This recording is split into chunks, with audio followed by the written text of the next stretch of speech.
James now, where the business community is praising the security forces for the decline in murders and other major crimes. The situation, the leadership says, has boosted commerce in the second city. Details in this report.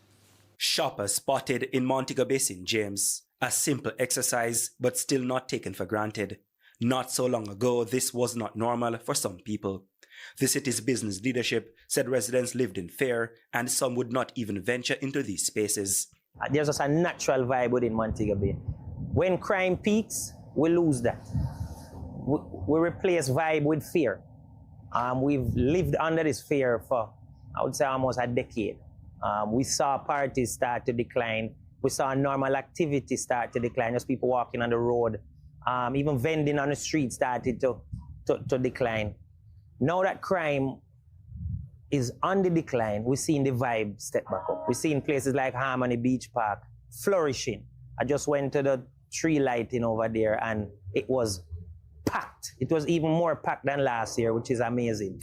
When you go downtown Montego Bay, you see people walking, not walking as a destination, but walking as a window shopping. We haven't seen that in a long time. At the center of the turnaround is a marked decrease in murders and other major crimes.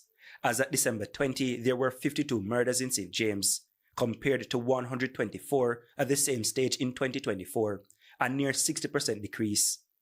It's been bitter medicine for many years.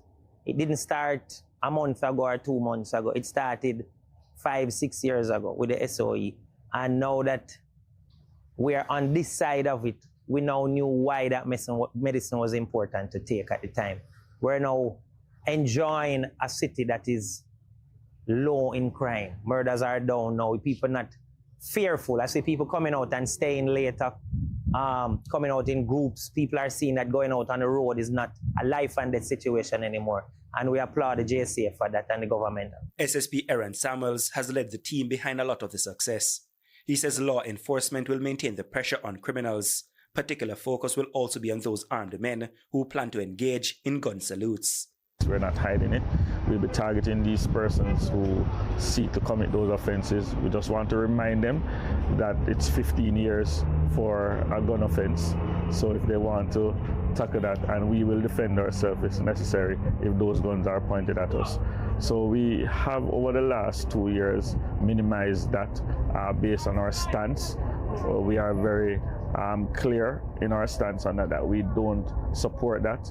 When there are a lot of fireworks that are going to be around, they can go and experience the fireworks there rather than staying in the communities and firing the guns.